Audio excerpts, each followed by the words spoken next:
در تاریخ بنویسید این لحظاتو، از زجه مادران به وقت اذان صبح، از رقص تلخ سر مزارشون، اون لحظه ای که به خاک سپردن جوونشو. در تاریخ بنویسید این حقایقو، از روزای دلگیر، از شبای شوم، از خونگریه ها، از اشکای سرخ، مبادا از یاد ببریم این حوادثو.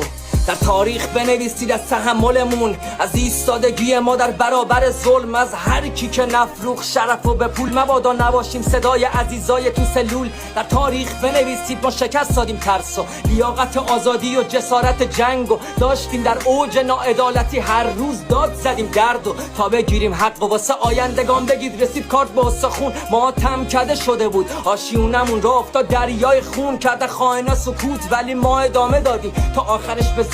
بهت تبریک میگم پیروزی و پیشا پیش، بالاخره میرسه نور میاد رو سیاهی. ما هنوز امیدواریم دیار رو میسازیم تا ابد، زنده باد ایران و ایرانی.